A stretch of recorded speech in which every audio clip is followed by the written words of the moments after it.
Movie की शुरुआत 1846 में होती है, जहां कुछ समुद्री लुटेरे टी.एच. बोडेन की शिप पर आते हैं और उसे सोने के बारे में पूछते हैं, पर वह कहता है कि मुझे इसके बारे में कुछ नहीं पता है। उसके बाद साइमन ब्रेक उसको उस टापू पर ले जाने के लिए बोलते हैं, जहां पर उसका परिवार अभी रहता है। फिर सीन चेंज होता है और हमें साइमन ब्रेक के 6 दिन पहले का सीन दिखाया जाता है, जहां पर सभी लोग चर्च में बैठे होते हैं और टी.एच. बोडेन की खुशहाली की कामना कर रहे होते हैं, क्योंकि वह उसके आने का इंतजार कर रहे होते हैं और उनको लगभग 50 डेज हो गए हैं जो अभी तक नहीं आए गए हैं। फिर हमें एयरसेल को दिखाया जाता है, जो समुद्र की तरफ जाती है और वहां पर अपने पति के आने का इंतजार कर रही होती है। फिर वह घर की तरफ जाती है, जहां पर हमें उनके घर का सीन दिखाया जाता है, जहां उसकी बेटी एलिजाबेथ तैयार हो रहती है। तभी उसका बॉयफ्रेंड लिजी वहां आता है और उससे रोमांटिक होने की कोशिश करता है। तभी एयरसेल आती है और वह देखती है कि जो उसने अपने बेटे के लिए खाना बनाया था वह जल गया है। वह लिजी के पास जा रही होती है कि तभी उसका बेटा आइजैक आता है और उससे पूछता है कि पापा कब तक आएंगे। तो वह बोलता है कि समुद्रों के रास्ते में कभी कभी टाइम ज्यादा लग जाता है, इसलिए तुम्हारे पापा जल्दी आने वाले हैं। उधर एलिजाबेथ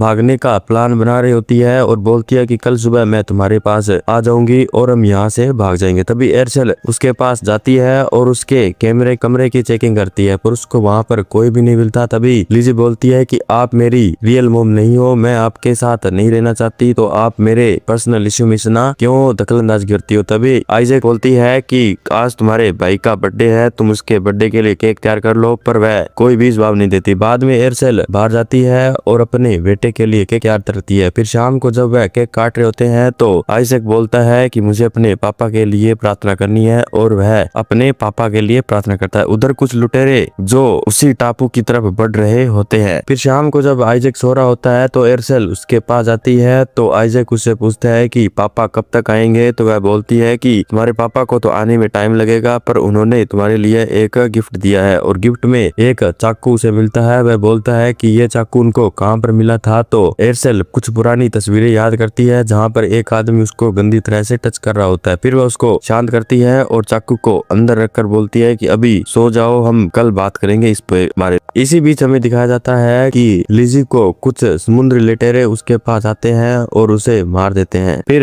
एयरसेल को दिखाया जाता है, जो अपने पति के बारे में सोच रही होती है और उसके आने का इंतजार कर रही होती है। फिर नेक्स्ट डे का सीन दिखाया जाता है, जहाँ पर एलिजाबेथ अपने भाई आइजैक के पास आती है और उसको किस करके बोलती है कि मुझे यहाँ से जाना ही होगा। फिर वहां से भाग जाती है कि तभी हमें दिखाया जाता है कि कुछ लोग एयरसेल के घर में बढ़ते हैं और उसी टाइम एयरसेल को पता लग जाता है, क्योंकि उसने वहां पर कुछ रस्सियां लगा रखी होती है और कुछ बोतलें उससे बांध रखी होती है, जिनकी आवाज से उसको पता चल जाता है। फिर वह बाहर की तरफ देखती है तो उसे पता चलता है कि कुछ आदमी उसके घर की तरफ आ रहे हैं और उसे पता चल जाता है कि यह वही लोग हैं जिसने उनके पति को किडनैप किया है। फिर वह जैसे ही उसके सामने आते हैं, वह अपने बेटे को पहले एक कबर्ड में छुपाती है और बोलती है कि यहाँ से बाहर नहीं निकलना। फिर वह लोग जब अंदर आते हैं तो वह उनसे पहले तो लड़ती है, पर पीछे से एक आदमी आता है और उसको वहीं पर बेहोश कर देता है। फिर वह आदमी उसको बोलता है कि तुम इसके मुंह को छोड़कर इसके पूरे शरीर को तोड़ दो। उधर कैप्टन कैनन टापू पर पहुंचता है और तभी वहाँ का चीफ उसे देखता है और उसके पास जाकर उसे बोलता है कि तुम यहाँ पर क्यों आए हो और तुम्हारे यहाँ पर आने की क्या वजह है। कैनन अपने बारे में बताता है कि मैं एक समुद्री लुटेरा हूँ और मैं यहाँ पर कोई काम के लिए आया हूँ। उधर एलिजा जब लिजी के पास पहुँचती है तो वह देखती है कि यह तो मर गया है और वह उसे मरा हुआ देखकर बहुत ज्यादा घबरा जाती है। तभी हमें दिखाया जाता है कि ब्रेडली समुद्र की तरफ देखता है तो वहाँ पर से उसे कुछ लुटेरे आते हुए दिखाई देते हैं। वह सभी लोगों को बोलता है कि तुम सभी चर्च में चले जाओ और वहाँ पर तुम सेफ रहोगे। फिर हमें ली के लोगों को दिखाया जाता है, जो समुद्र के अंदर से टापू की तरफ बढ़ रहे होते हैं। फिर कैप्टन कैनन चीफ से एयरसेल के बारे में पूछता है, पर वह बोलता है कि एक मामूली मछुआरे के लिए कोई भी लोग यहाँ पर नहीं आएंगे। तो वह पूछता है कि तुम यहाँ पर क्यों आए हो। कैनर उसे बोलता है कि तुम हमारी इस लड़ाई के बीच में नहीं आओ, नहीं तो यहीं पर मारे जाओगे। पर वह उसकी बात को नहीं सुनता और वह उनके ऊपर हमला करने की कोशिश करता है, पर कैनन इतना खतरनाक होता है कि वह टापू के आधे से ज्यादा लोगों को मार देता है और वहीं पर खत्म कर देता है। उधर एयरसेल भी उन बचे हुए गुंडों पर हमला करती है और उनको वहीं पर खत्म कर देती है। जब उसका बेटा यह सब कुछ देखता है तो वह भी घबरा जाता है, पर वह बोलती है कि मैं यह सब कुछ तुम्हारे लिए ही कर रही हूँ। वह उसको बाहर निकालती है और बोलती है कि हमें यहाँ से जल्दी से निकलना होगा। उधर कैनन चीफ से पूछता है कि जब यहाँ पर खतरा आता है तो तुम उसका सिग्नल कैसे देते हो। तो चीफ पहले तो कोई जवाब नहीं देता, पर बाद में जब वह सभी लोगों को मारने की धमकी धमकी देता है तो बोलता है कि यहाँ पर पास में एक पहाड़ी है जिसके ऊपर हम आग जलाकर हमारे सीनियर को सिग्नल देते हैं। तभी वहाँ पर स्काउट आता है और उनको बताता है कि मुझे सोना तो नहीं मिला पर मैंने उसकी बीवी को पकड़ रखा है। पर केनर और ली को उसके ऊपर विश्वास नहीं होता और बोलता है कि क्या तुम्हें सच में लगता है कि तुमने उसे पकड़ रखा है। उधर एयरसेल जब आइजैक को लेकर वहाँ से निकल रही होती है तभी उसे एलिजाबेथ के बारे में पता चलता है कि वह यहाँ से भाग गई है। वह बहुत ज्यादा उदास होती है कि तभी बेडली वहाँ पर आता है और उसे बोलता है कि तुम कहाँ पर जा रही हो, तुम्हारे अलावा हमें कोई भी नहीं बचा सकता। तो वह बोलती है कि तुम मुझे अभी इस पदवी पर मत रखो, मुझे अपने परिवार के अलावा अभी कुछ भी नहीं पता। फिर वह बाहर से जाने के लिए रेडी होती है और बेडली और आइजैक को बोलती है कि तुम यहाँ से जंगल की तरफ जाओ, मैं तुम्हें वहीं पर मिलूंगी। तो आइजैक बोलता है कि तुम अभी कहाँ जा रही हो। तो वह बोलती है कि मुझे एलिजाबेथ को लेकर आना है क्योंकि मैं उसे अकेले नहीं छोड़ सकती। उधर एलिजाबेथ लोगों से बचते हुए एक पत्थर के पीछे छुपती है कि तभी एयरसेल उसके पास आती है और उसको पकड़कर गले लगा लेती है। वह बोलती है कि तुम यहाँ पर क्या कर रही हो। तो वह बोलती है कि लेजी मारा गया। तो वह उसको बोलती है कि सॉरी कोई बात नहीं और वह उसको अपने साथ चलने के लिए बोलती है। उधर ली और कॉनर एयरसेल के घर पहुंचते हैं जहां देखकर उनके हालात वह बोलते हैं कि मैं जो लगा था वही हुआ है। तो स्काउट बोलता है कि यह एक अकेली औरत नहीं कर सकती, इसके पीछे मुझे लगता है कि कोई तो बड़ा आदमी है। पर बोलते हैं कि तुम्हें उसके बारे में अभी तक कुछ भी नहीं पता है। बाद में कॉनर अपने सभी लड़कों को अलग अलग दिशा में बोलता है कि तुम जल्दी से उसे ढूंढो, मुझे उससे मेरा सोना चाहिए, नहीं तो मैं ज्यादा दिन तक जिंदा नहीं रह पाऊंगा। उधर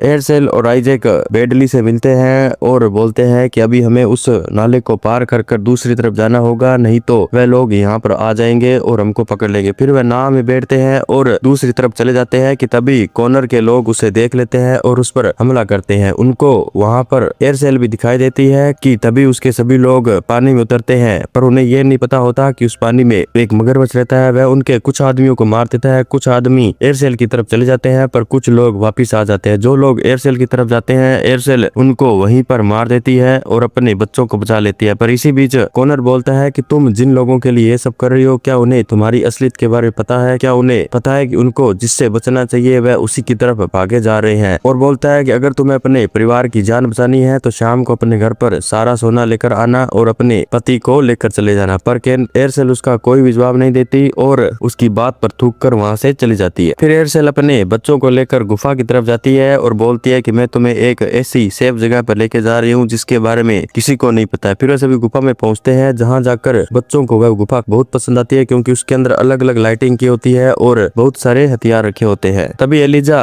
कॉनर के बारे में पूछती है और पूछती है कि तुम्हें इतनी अच्छी तरह से फाइटिंग कैसे आती है। तभी एलिजा बताती है कि यह एक समुद्री लुटेरा है और यह लोगों को मारता है और पुराने जमाने में यह अंग्रेजों के लिए लूटपाट करता था। उधर ली के लोग ली से पूछते हैं कि क्या यह लड़की इतनी खतरनाक है। तो ली बताता है कि हाँ, एक समय पर जब हमने 2 शिप इसकी तरफ भेजे थे तो उसने उन्हीं सब लोगों को मार दिया था और शिप के टुकड़े टुकड़े कर कर हमारी तरफ भेजे थे। फिर वह हमारे अंदर मिली और हमारे शिप को चाकू मारकर हमसे सारा सोना लेकर यहाँ से भाग गई थी। उधर एलिजा अपनी माँ से पूछती है कि तो तुम्हें इसके बारे में कैसे पता है। वह बोलती है कि हम इनके पास मजदूर थे, जब मैं 12 साल की थी तो इन्होंने मेरे माँ बाप को मारा और मुझे अपने साथ मिला लिया। मुझे अपनी एक अलग पहचान बनानी थी तो मैंने अपना नाम ब्लडी मेरी रख लिया। उधर ली के लोग टीएच को लेकर आते हैं। टीएच उससे पूछते हैं कि अपने घर पर आकर कैसा लग रहा है तो वह कोई जवाब नहीं देती। उधर एयरसेल सोना निकालती है और सभी बच्चे पूछते हैं कि तुम यह सोना किसका है। तो वह बोलती है कि यह सोना हमारा ही है पर यह मेरे मरने के बाद ही निकलना था, पर टीएच की एक गलती के कारण अभी यह मुझे निकालना पड़ रहा है। फिर एयरसेल अपने सारे हथियार उनको दिखाती है तो एलिजा बोलती है कि फिर हम तुम्हारे साथ नहीं रहेंगे क्योंकि तुम एक लुटेरी हो। तो वह एयरसेल बोलती है कि अगर मैं तुम्हारी अभी आखिरी उम्मीद नहीं होती तो तुम मेरे साथ नहीं रुकती, पर मैं अभी तुम्हारी आखिरी उम्मीद हूँ। उधर ली कॉनर से पूछता है कि अगर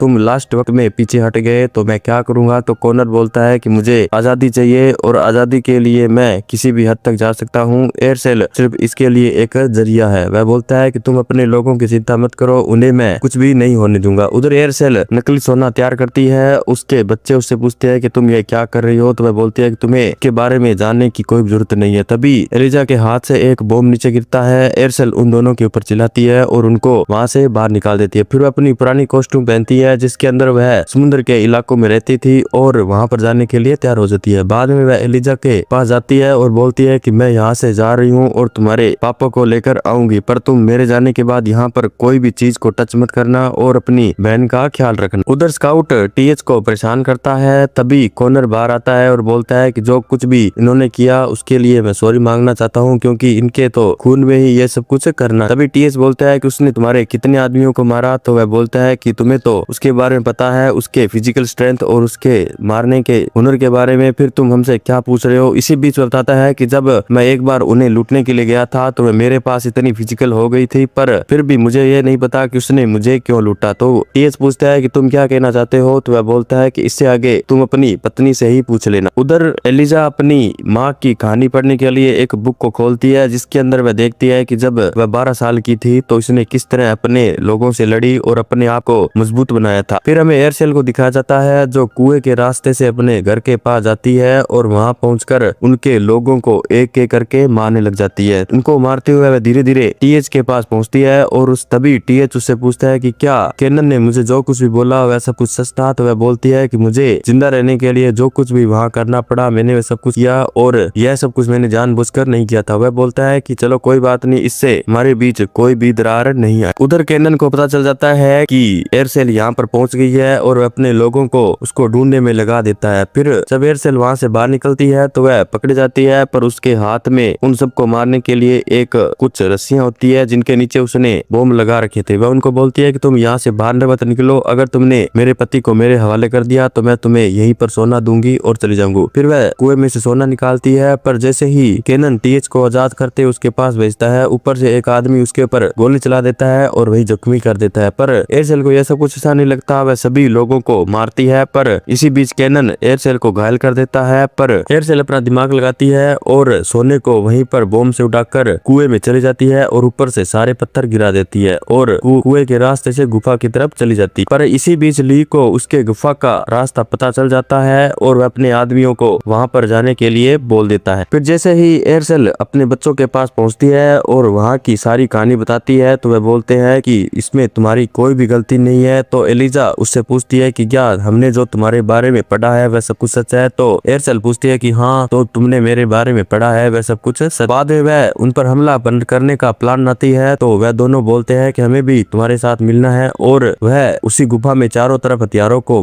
लगा देते हैं कि जब वह लोग यहाँ पर आएंगे तो हम कुछ भी नहीं करेंगे तो वह लोग मारे जाएंगे। सारी हमले की तैयारी कराने के बाद वह आइजैक को बोलती है कि जब वह लोग यहाँ पर आए तो तुम नाव के अंदर बैठना और दूर चले जाना। तो आइजैक बोलता है कि मुझे नाव चलानी नहीं आती। तो वह बोलती है कि जब तुम बचपन में थे तो तुम चलने से पहले नाव चलाना सीखे थे और तुम्हें अपनी भूली हुई चीजों को याद करना ही होगा। उधर कॉनर और ली के आदमी उस गुफा के पास पहुंचते हैं। वह उनको मारने के लिए जब एक पर्दा उठा रहे होते हैं तो कुछ लोग वहीं पर मारे जाते हैं और धीरे धीरे करके उसके सभी लोग मार जाते हैं। इसी बीच स्काउट को एलिजा मार देती है क्योंकि उसने उसके बॉयफ्रेंड को मारा था। फिर जब सभी लोग मारे जाते हैं तो कॉनर एलिजा को बोलता है कि मुझे लगता है कि अब हम दोनों को आपस में जंग करनी चाहिए और इस लड़ाई को एक तरफा खत्म कर देना चाहिए। पर जैसे ही एयरसेल ऊपर पहुंचती है वह देखती है कि कॉनर ने संकेत वाली आग जला दी है। वह पूछती है कि तुमने यह सब कुछ क्यों किया। तो वह बोलता है कि मैं चाहता हूँ कि ईस्ट इंडिया कंपनी वाले लोग यहाँ पर आए और तुम्हारी इन चीजों के बारे में उनको पता लगे। फिर उन दोनों के बीच में लड़ाई होती है, पर एयरसेल कैसे भी करके कॉनर को मार देती है। तभी एलिजा वहाँ आती है और बोलती है कि तुमने यह सब कुछ हमारे लिए किया है, मैं तुम्हें इतने दिनों तक गलत समझती थी और तुम हमारे लिए इतना कुछ कर रही हो। फिर तभी एयरसेल अपना असली नाम बताती है, मरियम। यह सुनकर